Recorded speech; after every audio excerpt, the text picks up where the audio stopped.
Et nous sommes de retour au plateau pour la dernière partie de cette émission. Nous abordons notre quatrième sujet. Nous parlons du Togo, la secrétaire générale du Commonwealth, en visite de travail, c'est vrai, à Lomé, mais disons de façon générale au Togo, puisque sa visite de travail ne s'est pas uniquement arrêtée à Lomé. La secrétaire générale du Commonwealth, Patricia Scotland, était au Togo depuis le début de semaine pour rencontrer les différentes autorités togolaises et les acteurs de la société civile, les partis politiques. Elle a eu à rencontrer justement les partis politiques, la société civile, la première ministre, le président de l'Assemblée nationale. Et ce mercredi, à Pia, elle a rencontré le chef de l'État. Une visite de travail qui permet, en tout cas au Commonwealth, ou bien à la secrétaire plutôt, la secrétaire générale du Commonwealth, d'abord de venir visiter le Togo et de pouvoir discuter de plusieurs domaines de collaboration. On retient que le Togo a beaucoup de choses donc à apporter au Commonwealth et vice versa. Le Commonwealth aussi a beaucoup de choses à apporter au Togo. On va donc renforcer la coopération entre le Togo et disons cette organisation qui regroupe ces 46 pays, donc dont le Togo fait partie des derniers adhérents avec le Gabon. Alors plusieurs aspects, comme je le disais, seront abordés: coopération économique, développement à la base, aussi renforcement dans la lutte contre le terrorisme et plutôt la sécurité. Plusieurs aspects donc seront développés au cours de cette coopération entre le Togo et le Commonwealth. Elle a rencontré, comme je le disais, plusieurs autorités, dont le chef de l'État. C'était ce mercredi à Pia. Pasteur. Ouais, bon, tous ces genres de balades en Afrique, moi, ne me dit plus grand-chose. Parce que c'est des descendants des colons. Hein, tous ces gens-là, c'est des descendants des colons, c'est des gens qui descendent des colons. Quand ils viennent en Afrique, moi, ça ne me dit pas grand-chose. Est-ce qu'on n'est pas toujours coincé quelque part dans notre tête avec cette affaire de colons? Non, ben, on n'est pas coincé parce que ils ont de dettes en paix. Ils ont de grandes dettes. Parce que de la colonisation, de la tête négrière à la colonisation, en passant par le néocolonialisme et tout autre, je crois qu'il y a beaucoup de dettes à payer. Et donc, on ne se fait pas victime pour toujours. C'est ça, on ne se fait pas victime toujours, mais l'histoire est là. Et il va falloir que les gens changent de logiciel. Il faut que les gens changent de logiciel. Donc, chaque fois que moi je les vois, je suis braqué. Faut pas être. Tu devrais pas. Chaque fois que je les vois, je suis braqué. Parce que je dis, mais ces gens-là viennent encore. Mais quelle est leur pensée pour l'Afrique? Quelle est leur pensée pour l'Afrique? Comment francophone, lusophone et tout que c'est encore? C'est des choses moi qui ne m'aiment pas. Donc, quand je les vois, je n'ai pas grand-chose. Même quand en échangeant avec eux, ça ne me donne pas aucun espoir. Pasteur, donc pour nous, il est question aujourd'hui de développer notre propre logiciel en Afrique. Bon, on est membre de Commonwealth. Qu'est-ce qu'on peut en tirer? C'est un grand marché mondial où l'anglais est la langue mondialement, économiquement, c'est l'anglais et cette langue-là qui est bien parlée que notre langue française. Bon, donc non, la langue française que notre langue française langue officielle de travail. Que notre langue que notre langue française. Donc pour moi, quand on fait ces tours-là, c'est des tours je veux dire, des balades, de tourisme, comme on le dit en Afrique. Moi, ça ne me donne pas grand-chose parce que je n'espère plus grand-chose de ces gens. Donc, pour moi, quand les relations entre les pays sud vont se développer davantage, moi ça me fera du bien. Donc c'est bien quand même qu'elle est venue au Togo parce que le Togo a adhéré en 2022, c'est ça? Oui. En 2022 à Commonwealth, où il serait question que nous parlons davantage l'anglais, comme le Rwanda qui aujourd'hui a adopté la langue anglaise comme la langue officielle, hein, au détriment de la langue française. Bon, donc c'est tout ce qu'on peut tirer. Ben, c'est vrai quand même que il faut, dans le cadre diplomatique, hein, venir au Togo, rencontrer les autorités et quand ils viennent, nos réalités ne sont pas les leurs. Et quand ils viennent, ils font l'éloge, ils disent tout, racontent tout, ce qui n'est pas du goût naturellement du peuple, mais ils le disent. Bon, c'est tout ce qu'on peut tirer c'est tout ce qu'il y a souvent comme bilan quand il y a ces randonnées dans les pays d'Afrique. Donc, moi, fondamentalement, si le Togo pourrait tirer quelque chose de ça, il peut le tirer. Mais aujourd'hui, la situation au Togo, c'est comment faire pour que nous ayons une constitution qui respecte la volonté populaire. Est-ce que cette préoccupation lui a été soumise, même si elle lui a été soumise, quelle force a-t-elle pour pouvoir trouver la solution au Togolais? Bon, donc, ce que moi je peux retenir, c'est que ça rendait les archives que la secrétaire générale de Commonwealth est passée au Togo. Ça rendait les archives. Donc, c'est juste pour archiver son passage, mais... Pour vous, ça n'apporte pas grand-chose. Mais qu'est-ce que vous attendez? Est-ce que c'est la première fois que la première responsable d'une organisation comme ça, la francophonie peut passer, d'autres peuvent passer, quand les gens passent, qu'est-ce qui change après tout? Qu'est-ce que ça change après tout? Mais donc, c'est vous, en tant que de la société civile qu'on rencontre, c'est à vous de nous dire ce qui change. Non, mais toi aussi, tu es là en tant que journaliste pour apprécier. C'est avec vous qu'on discute. Pour apprécier, puisque alors, quand vous y allez, de quoi discutez-vous? Naturellement, quand ces gens viennent là, je ne suis jamais dans ces délégations parce que... Vous, personnellement, vous... Oui, je ne sais pas si je vais aller faire des phrases, je vais aller gâter la situation, comme on le dit en termes simples. Il suffit que je place une seule phrase pour dire pour que la dame l'invité, ou bien c'est ça, l'invité ou bien l'autre, ne soit plus en bonne odeur de sainteté, et puis ça ne marche pas. Donc, moi je dis, quand elles viennent, quand les gens là comme ça viennent, c'est pour nous imposer leur culture. Peut-être on va parler de l'homosexualité, des choses et autres. Bon, donc, merci beaucoup. Donc, ça ne me dit pas grand-chose souvent. On vous a compris, merci beaucoup. Alors, Emmanuel Vivien Tomi, la secrétaire générale du Commonwealth, en visite de travail au Togo, elle a rencontré les acteurs de la société civile, les partis politiques, du moins l'opposition togolaise aussi, le gouvernement, disons la première ministre, le président de l'Assemblée nationale et ce mercredi, le chef de l'État. Il faut saluer la présence de la secrétaire générale du Commonwealth des Nations ici sur la terre togolaise. Bon, nous avons eu la chance en tant que parti politique d'être reçu et il faut signaler que Madame Patricia Scotland a rencontré le chef de l'État, le Premier ministre, le président de l'Assemblée nationale, mais aussi les acteurs politiques, les formations politiques, la société civile, mais pas que, mais aussi des jeunes et des femmes. Et le Commonwealth aujourd'hui est une réalité pour le Togo. Le Togo qui a fait sa demande le 24 juin 2022 et qui a été accepté en octobre 2022 au même titre que le Gabon. Nous sommes seulement 2 pays pour le moment au sud du Sahara, en Afrique, à être membre de cette grande communauté qui a beaucoup d'avantages. Non, mais il y en a d'autres comme le Rwanda par exemple. Oui, bon, je parle des pays la langue française au sud du Sahara, donc comment c'est subsaharienne, hein? Subsaharienne. La zone subsaharienne. Alors, il y a beaucoup d'avantages à être membre d'une organisation internationale intergouvernementale comme le Commonwealth, et le Togo s'est tiré effectivement son épingle du jeu. Je vous dis que Madame Patricia Scotland, au cours de ce séjour, avait déjà participé au moins à l'ouverture d'un atelier à Kara, dans le sens des apports premiers qu'on peut constater de cette organisation envers le Togo. Les sujets qui ont été débattus, que ce soit avec la classe politique comme les présidents des institutions, c'est des sujets sans tabou. La politique, oui, la politique. Et comment vous trouvez la politique de votre pays? Qu'est-ce que vous aimeriez suggérer, par exemple, à l'organisation intergouvernementale?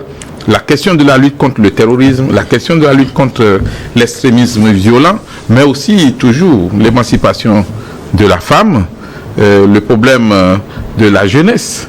Et donc le Togo a obtenu beaucoup de choses au cours de ce séjour. Les acteurs politiques ont eu une grande écoute de la part de cette organisation intergouvernementale. Vous savez, l'idéal, c'est que quand un pays adhère à une institution supranationale de ce genre, c'est que les citoyens puissent très vite voir les fruits de cette nouvelle décision. Alors, mais en termes d'impact, je pense qu'il faut un peu de temps. Nous venons d'adhérer, ça fait que 2 ans. Je pense que c'est ça, 2022-2024. Mais il y a beaucoup de projets qui sont initiés. Je me rappelle aussi que le gouvernement a eu à l'esprit d'organiser une rencontre avec des responsables d'organisations de presse et quelques responsables de médias pour expliquer la vision qui pousse le Togo à être membre de la francophonie, mais a aussi demandé à adhérer au Commonwealth. Et donc, aujourd'hui, vous le savez tous, le Togo a une langue officielle qui est le français, mais bientôt, l'anglais aussi s'ajoute. Et dans nos écoles, nos enfants devraient s'habituer maintenant aux 2 langues officielles, le français et l'anglais, comme c'est le cas au Cameroun et dans d'autres pays. Alors, il n'y a pas que le fait de parler l'anglais, mais il y a aussi les échanges commerciaux. Et donc, c'est du business. Marché de plus de 2 milliards. Oui, bien sûr. L'accès, effectivement, à ces pays, on va prendre un pays comme l'Inde, avec cette population, l'accès à ces pays permet quand même de donner un mouvement de soulagement aux acteurs économiques. Et donc, aujourd'hui, la question de l'homosexualité avait été déjà discutée. Je me rappelle avoir posé cette question au porte-parole du gouvernement togolais. On y entre, est-ce qu'on adopte tout ce que le Commonwealth va nous proposer? Le gouvernement a dit non. Nous avons des valeurs culturelles, des valeurs traditionnelles morales que nous conservons. Ce n'est pas parce que nous adhérons au Commonwealth qu'on va dire aujourd'hui l'homosexualité est devenue une pratique acceptée et puis légalisée, non. Et donc, on garde toujours nos valeurs. Nous y allons justement avec notre façon de faire, avec nos cultures et surtout avec nos produits. Parce que n'oublions pas le côté économique et le côté commercial. J'ai aimé le fait que la secrétaire générale de cette organisation intergouvernementale puisse visiter aussi le Togo, pas seulement s'arrêter à la capitale. Et je lui souhaite d'aller même jusqu'à Dapaon avant de partir si les mesures de sécurité sont prises dans ce sens. Et c'est important qu'il y ait de ces échanges parce que si vous ne faites pas une évaluation sur le terrain, vous ne pouvez pas savoir quelle est l'appréhension effectivement des institutions mais aussi de la population. Je rappelle jusqu'avant que le Togo ne soit accepté comme membre du Commonwealth, il a fallu plusieurs missions. Des missions qui sont venues interroger pas seulement les gouvernants, mais aussi les citoyens ordinaires, mais aussi les formations politiques, la société civile, pour avoir leur vision sur un certain nombre de choses. Enfin, quand vous adhérez à une organisation intergouvernementale comme le Commonwealth, vous avez des obligations. Le respect des droits de l'homme, le respect de certaines valeurs démocratiques. Et donc, s'il n'y a pas d'évaluation, on ne saura pas si vous êtes toujours dans la droite ligne de ce qui devrait se faire quand on est membre d'une organisation. Et comme vous avez vu pour la francophonie, aujourd'hui, on essaie de voir comment prévenir les problèmes post-électoraux et on envoie des missions pour évaluer déjà les listes, comment on dit ça, la base des données, le fichier électoral. Donc on se dit maintenant il ne faut pas attendre le dernier moment. Bon, sauf que il reste encore à faire encore parce que beaucoup d'observateurs du Commonwealth, de la francophonie, même des Nations Unies, de l'Union européenne, viennent dans nos pays à quelques jours seulement du scrutin. alors que des élections, ça se prépare des mois d'avance. Alors, qu'est-ce qui se passe avant qu'on en arrive au jour du scrutin? Beaucoup d'observateurs n'arrivent pas à tenir compte de cela parce que beaucoup de fraudes commencent bien avant, en amont, au niveau du recensement surtout.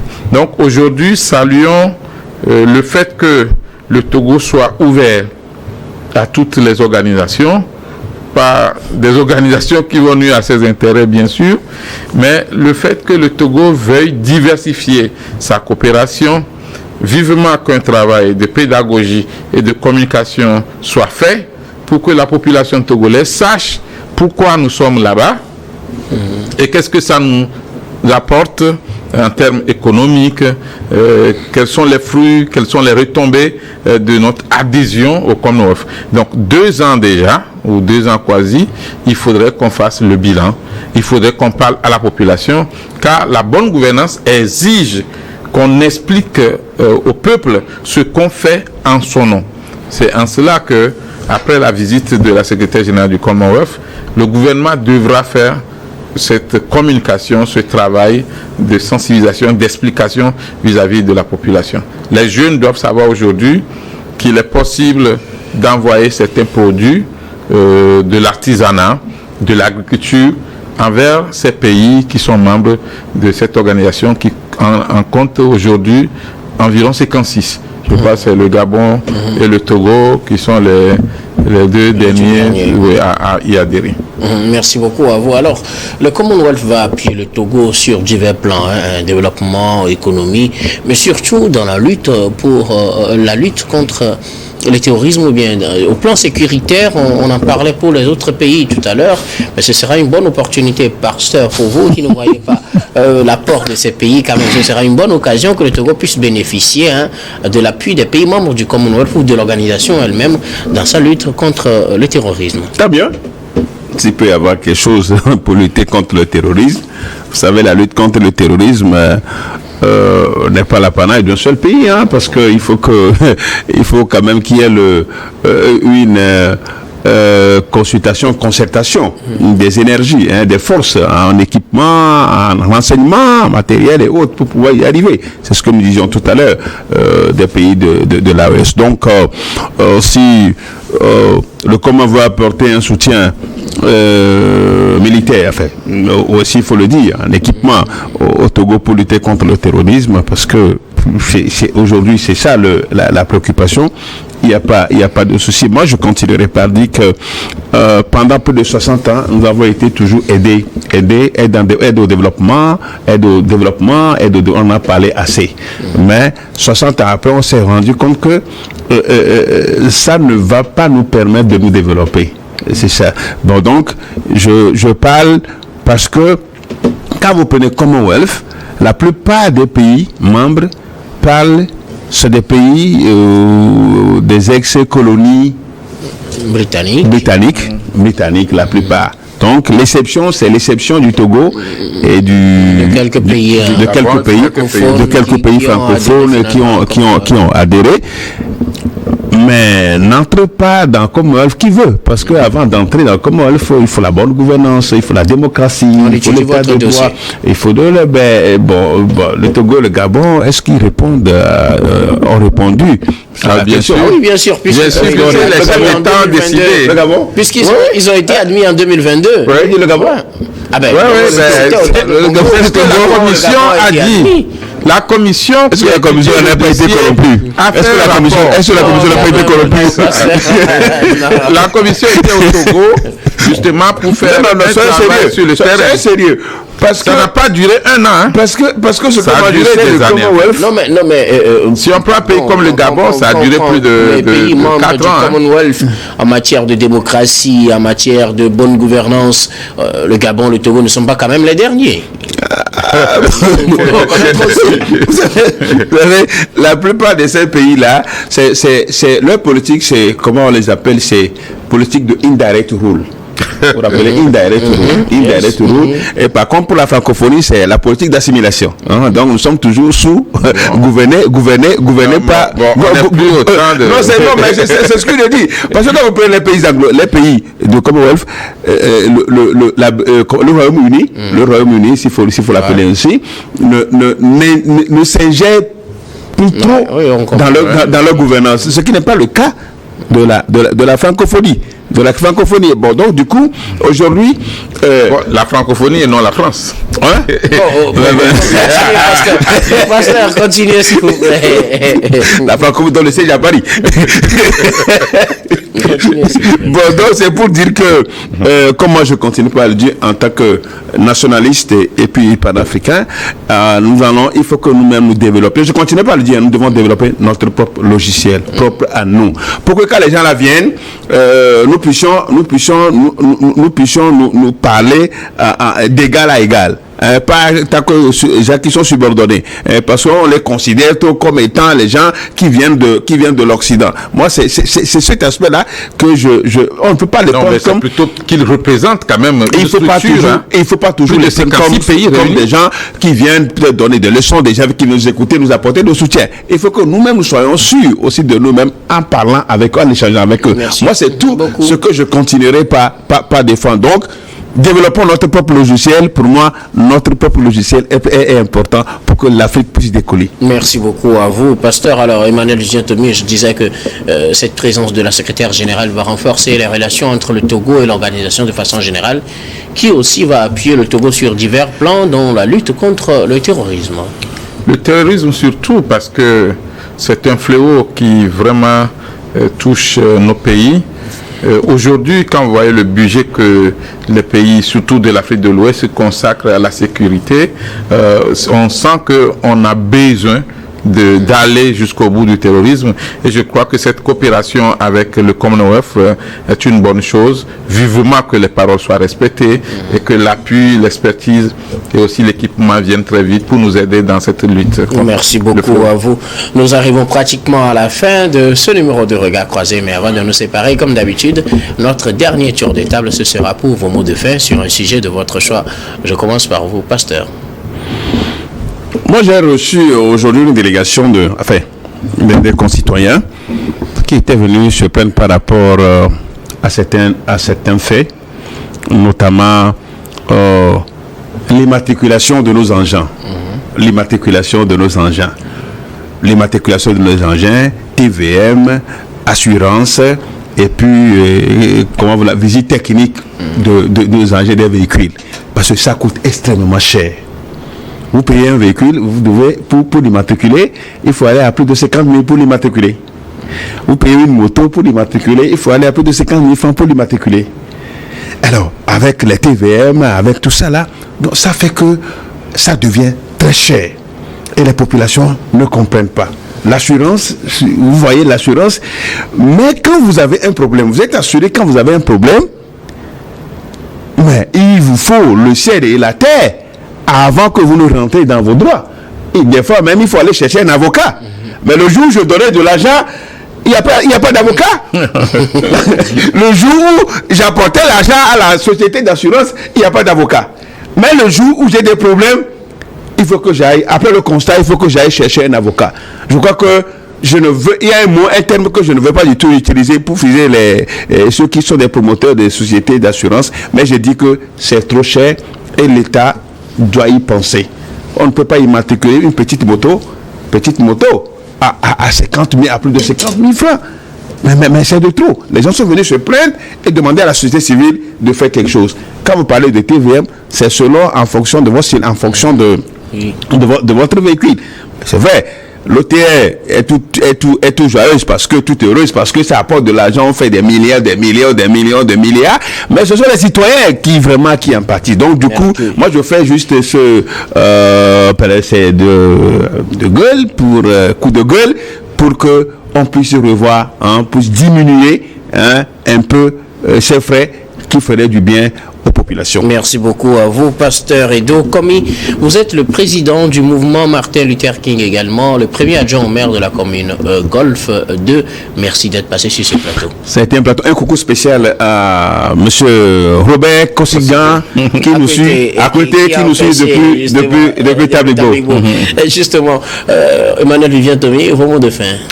Juste donner un carton rouge à Togocom et à la CET pour une tarification qui ne se justifie pas en matière de consommation et surtout de l'achat de cash power. Je ne peux pas comprendre que les citoyens soient obligés de payer 200 francs CFA sur un cash power de 2000. Ça n'a pas de sens. Je ne comprends pas qui en bénéficie trop. Est-ce que c'est Togocom ou bien c'est la CET? Mais je pense qu'il faudrait faire un effort de diminuer le taux. Si tu achètes du crédit cash power pour 1000 francs ou 2000 francs, peut-être qu'on t'enlève 25 francs ou 50 francs, on saura qu'on comprend que la population est en train de souffrir. Il ne faut pas encore prendre le peu de sous que la population pauvre a pour, je ne sais pas, alimenter quoi. Donc c'est important et qu'on nous explique le système, qu'on nous explique le fonctionnement, vivement que Togocom et la CET, je ne sais pas comment ça va se passer, diminuent les frais que ces sociétés perçoivent sur l'achat de l'électricité par cash power. Merci beaucoup à Votre vous, préoccupation est tombée dans les oreilles des associations des consommateurs. On y travaille déjà. Merci beaucoup. Alors, c'est une bonne nouvelle. Merci à vous, Emmanuel Vivien Tomé. Vous êtes journaliste, directeur général de Plume Libérée également, conseiller en communication politique. Merci beaucoup d'être passé sur ce plateau. C'est toujours un plaisir.